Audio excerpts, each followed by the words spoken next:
100 நாள் ஆட்சி சாதனையாக சறுக்கலாம் அப்படின்னாங்க. நான் எதுவுமே கமெண்ட் பண்ணலை. நான் சில சம்பவங்கள்லாம் சொல்லிடுறேன், மக்கள் முடிவு பண்ணிக்கிட்டோம். அப்புறம் அண்ணன் பேசும்போது சொன்னார், சட்டமன்றத்தில் பெர்ஃபார்மன்ஸ் பயங்கரமாக இருக்குது அப்படின்னு. ஆனால் எதுவுமே பதிவு பண்ண மாட்டேன்றார் சபாநாயகர் அந்த பெர்ஃபார்மன்ஸை. அவை குறிப்புலேருந்து தூக்குங்கன்றாரு. இவர் சொன்னார், கிரிக்கெட் மேட்ச் பேட்டால் அடிங்கன்னா காலால் எட்டி உதச்சிக்கிட்டு இருக்காங்க சட்டமன்றத்துக்குள்ளே, அதுக்கு ஃபயர் வேறு விட்டுட்டு இருக்காங்க.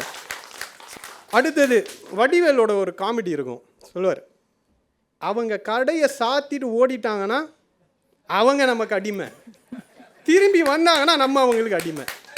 அந்த மாதிரி சர்க்குலரை விடுறது. மக்கள் வரவேற்றா தாவேக்கா ஆட்சி சிறப்பான ஆட்சி. சர்க்குலரில் பிரச்சனை வந்துச்சுன்னு வச்சுக்கோங்களேன், உடனே இதுக்கும் எனக்கும் சம்மந்தம் இல்லை, அதிகாரிகள் மீது நடவடிக்கை எடுக்கப்படும். அதாவது தமிழ்நாட்டில் பல பிரச்சனைகளை பார்த்துருக்கோம், பல விஷயங்களை பார்த்துருக்கோம்.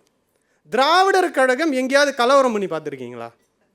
திராவிடர் கழகம் கூட்டத்தில் போய் திராவிடர் கழகம் எங்கேயோ ஒரு இடத்துல போய் சேர்ந்து இது கலவரம் நடந்திருக்கு, இவங்க கலவரக்காரர்கள் எங்கேயாவது வரலாற்று பதிவு இருக்கா? தமிழ்நாடு அரசு நீங்கள் ஒரு தீர்மானத்தை நிறைவேற்றுறீங்க, நீட் எதிர்ப்பு தீர்மானம். அந்த தீர்மானத்தை ஆதரித்து, ஆமாம் விஜய் அரசாங்கம் எந்த நீட்டை எதிர்க்கிறதோ அந்த நீட் தமிழ்நாட்டுக்கு ஆபத்துன்னு ஒரு பைக் பேரணி போகலாம் அப்படின்னா பக்கத்தில் தான் இருக்குது. போலீஸை பிடிச்சி நிறுத்தி கொள்கை தலைவர்லாம் சொல்லிகிட்டு இருக்கீங்க, நிறுத்தி தடைய போடுறீங்க. சரி, தீக்காக்கும் உங்களுக்கும் தான் பஞ்சாயத்து அப்படின்னா 2 நாளாக ஒரு புது பஞ்சாயத்து. இவங்க அரசுக்கு ஆதரவு தந்துட்டு இருக்கக்கூடிய கம்யூனிஸ்ட் இயக்க தோழர்களை வேவு பார்க்க சொல்லி ஒரு சுற்றறிக்கை சார். இதுக்கு முன்னாடி நடந்திருக்கா? ஏதோ தீவிரவாதிகளுக்கு விடக்கூடிய சுற்றறிக்கை. குஜிலம்பாளையத்தில் இருக்கக்கூடிய சிபிஐ சிபிஎம் தோழர்களை கணக்கெடுத்து தருமாறு கேட்டுக்கொள்கிறேன்னு ஒரு வட்டாட்சியர் கையெழுத்து போடுறார். கம்யூனிஸ்ட் இயக்கம் தடை செய்யப்பட்ட இயக்கமா?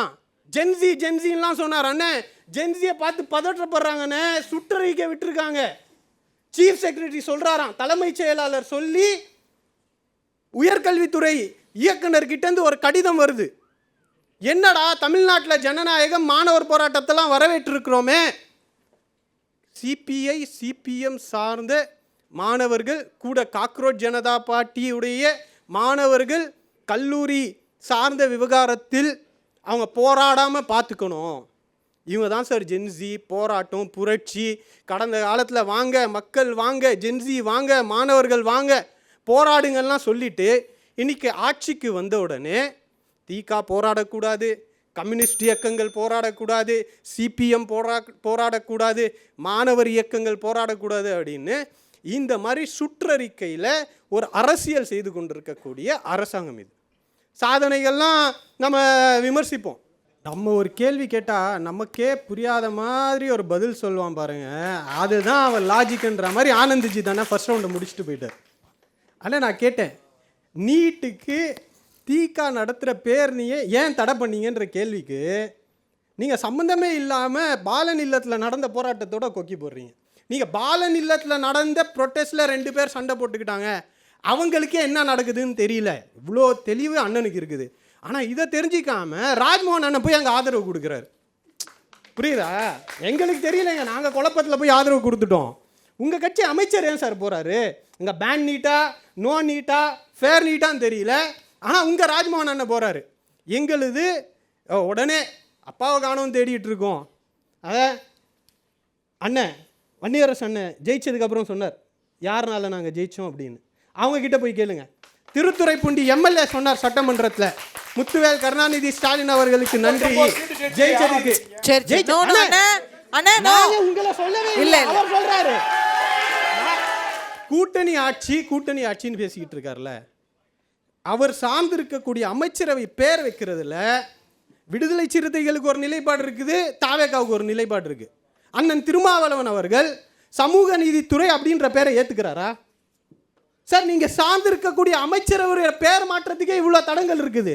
நீங்கள் இந்த தாவேகாவுடைய கூட்டணி ஆட்சியை இந்த அளவுக்கு நீங்கள் எபிட்டமைஸ் பண்ணி இது ஒரு பெரிய சாதனைன்றீங்க. முதல்ல இந்த பேரில் ஒரு உடன்பாடுக்கு வாங்க. தாவேகாவுடைய நிலைப்பாடு என்ன, விடுதலை சிறுத்தைகளுடைய நிலைப்பாடு என்ன? அதாவது நான் சொல்கிறது அப்பாவை காணோன்னு சொல்கிறாங்க.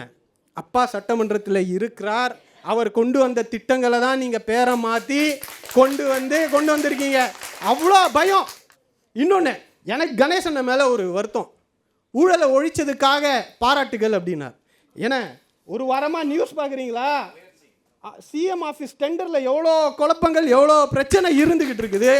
அதுக்கு மேலேயும் ஊழலை ஒழிச்சிட்டாங்க அப்படின்னா இதெல்லாம் நம்புகிற மாதிரியா சார் இருக்குது? ஆன்லைன் ஆஃப்லைன் டெண்டரில் டிஸ்கிரிபன்சி, ப்ரொசீஜரை ஒழுங்காக பார்க்கல, இதெல்லாம் நடந்துக்கிட்டே இருக்குது. இன்னும் முதலீட்டாளர்கள் மாநாடு அப்படின்னாங்க. 1,00,000 கோடின்றாங்க, 67,000 கோடின்றாங்க. முதல்ல ஏதாவது ஒரு கணக்குக்கு வாங்க. 67,000 கோடியா 1,00,000 கோடியான்னு. அதில் வேற உலக மகா சாதனை என்ன தெரியுமா? 1,00,000 முதலீடு போட்டு வச்சிருக்கக்கூடிய ஒரு நிறுவனம் 10,000 கோடி முதலீடுக்கு ஒப்பந்தம் போட்டிருக்கு. அது இந்த அரசுடைய சாதனை. ஆனால் நானும் நாளைக்கு ஒரு 1,00,000 ரூபா ஒரு இன்வெஸ்ட்மெண்ட் பண்ணி வரேனே, கொஞ்சம் ஃபெசிலிட்டேட் பண்ணி தாங்கண்ணே. ஒரு 10,000 கோடி வேணாம், ஒரு 1000 கோடிக்கு MOU போட்டுக்கலாண்ணே, அப்படியே ஃபோட்டோவும் எடுத்துக்கிறேனே. இப்போ இதெல்லாம் எங்கேருந்து கண்டுபிடிக்கிறேங்கன்றதே தெரிய மாட்டேங்குது. அடுத்தது கஜானா காலினார் அண்ணன் ஏதோ ஒன்று. ஆனால் கஜானா காலினா இன்னைக்கு முதலமைச்சர் எப்படின்னா எம்எல்ஏக்களுக்கெல்லாம் கார் வாங்கி தராரு? கஜானா தான் காலியாச்சே. எம்எல்ஏக்களுக்கு கார் வாங்கி தரதுக்கு மட்டும் எங்கேருந்து பணம் வருது? மாதம் 1,00,000 ரூபா சம்பளம். ஆனால் அவர் பணமா கொடுக்குறாரு. இதுதானே. இப்படியே பேசி பேசி உங்களை வச்சுட்டு இருந்தா நல்லது, சூப்பர், இப்படியே நடக்கட்டும். இப்போ சட்டம் ஒழுங்குக்கு வாங்க. பொதுவாக சுதந்திர தினம், குடியரசு தினம் அப்படின்னா கொஞ்சம் தமிழ்நாடு ஃபுல்லாகவே செக்யூரிட்டி டைட்டாக இருக்கும். கூடுதலாக சட்டமன்றம் நடக்குதுன்னு வச்சுக்கோங்களேன், அப்போ இன்னும் கூடுதலாக போலீஸ் டைட்டாக இருக்கும். ஆனால் அந்த நேரத்தில் சட்டமன்றம் நடக்குது, இந்திய சுதந்திர தின கொண்டாட்டங்களின் போது முதல்ல ஆரம்பிக்குது. புதூர், சென்னையை அடுத்த புதூரில் ரோட்டில் நின்றுட்டு இருக்கிற ஒரு பொண்ணை ஆட்டோவில் இழுத்து கருத்தழுத்து திரும்ப தள்ளி வெளியே ரோட்டில் விட்டுருக்காங்க. இதே திமுக ஆட்சியாக இருந்தால் அவ்வளோதான், சட்டம் ஒழுங்கு நாரி போச்சுன்னு சொல்லிடும். சரி, அது முடிஞ்சிச்சு அப்படின்னு பார்த்தா திருவள்ளூரில் ஒரு பையனை கொலை பண்ணி கல்லறையில் படுக்க வச்சுருக்காங்க. அதுக்கப்புறம் பார்த்தா கோயம்புத்தூரில் கஞ்சா விற்றவங்களை காட்டி கொடுத்ததுக்காக ஒரு மாணவனை கொலை செஞ்சுருக்காங்க. அதுக்கப்புறம் பார்த்தா திருவொற்றியூரில் பள்ளி காம்பவுண்டில் பள்ளி மாணவனை கொலை பண்ணியிருக்காங்க. அடுத்தது தொடர்ந்துக்கிட்டு இருக்கு. இன்றைக்கி 2 காணொலி. மதுரையில் 35,000 ரூபா பெட்ரோல் பங்க் ஊழியர்கிட்ட 2 பட்டாக்கத்தியை காட்டி கொள்ளை அடிச்சுட்டு போயிருக்காங்க. இதுக்கெல்லாம் எங்களுக்கு எக்ஸ்பீரியன்ஸ் வேணும்னு அவசியம் கிடையாது. இது நினச்சா செய்ய முடியும். ஆனால் இந்த அரசாங்கம் இதில் தோற்று போயிருக்கிறது. இந்த தகவலை கசிய விடுறது இருக்குல்ல, இந்த ஆட்சி ரொம்ப சிறப்பாக செஞ்சுக்கிட்டு இருக்கு. எம்எல்ஏக்கள்லாம் இப்படி தாவுறாங்க ஒரு கட்சியிலேருந்து அந்த பக்கம். தாவும்போது சொல்கிறது என்ன தெரியுமா? அதிமுகவும் திமுகவும் சேர்ந்து ஆட்சி அமைக்க பார்த்துச்சு, அதனால நாங்கள் வெளியே வந்துட்டோம். அதில் 2 விஷயம் தகவலாக வருது. இல்லை, அதில் 2 தகவல் வந்துச்சு. இன்னொரு தகவல் என்னன்னா, அண்ணன் திருமாவளவனை முதலமைச்சர் ஆக்குறதாகவும் ஒரு பேச்சு அடிபட்டுச்சு. ஓகேவா? அப்படி ஒரு பேச்சு அடிபட்டுச்சு. சரியா? அப்படி ஒரு பேச்சு அடிபட்டுச்சு. அதை பற்றி யாருமே விவாதிக்க மாட்டேன்றீங்க. என்ன அளவுக்குன்னா, ஒரு கற்பனைக்கு சொல்கிறேன் பாருங்க. நாளைக்கு ஒரு தகவலை கசிய விடுவாங்க. தாவேகா எடப்பாடி கட்சியில் இணைகிறார். தாவேகால என்ன காரணம் தெரியுமா?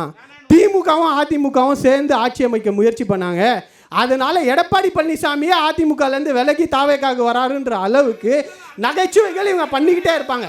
திரும்பவும் சொல்கிறேன், இந்த 100 நாள் ஆட்சியில் சட்டம் ஒழுங்கில் நீங்கள் தோற்று போயிருக்கிறீர்கள். 100 நாளில் ஃபண்ட்ஸை கொண்டு வரதில் நீங்கள் தோற்று போயிருக்கீங்க. பெண்கள் பாதுகாப்பில் நீங்கள் தோற்று போயிருக்கீங்க. எல்லா இடத்துலையும் கொலை நடந்துக்கிட்டே தான் இருக்குது. அதுக்கு எந்த உருப்படியான ஒரு விஷயமும் செய்யலை. நான் சொல்கிற டெண்டர் விவகாரத்தில் ஒரு முறைகேடு நடந்திருக்கு. அப்போ இந்த ஆட்சி மாற்றம்னா ஒன்றும் கிடையாது. மாற்றம் என்ற பெயரில் இவர்கள் ரீல்ஸை எடுத்துக்கிட்டு ஜோக் பண்ணிக்கிட்டு இருக்காங்களே தவிர நிர்வாகத்தை இவர்கள் செய்யவில்லை. நன்றி, வணக்கம்.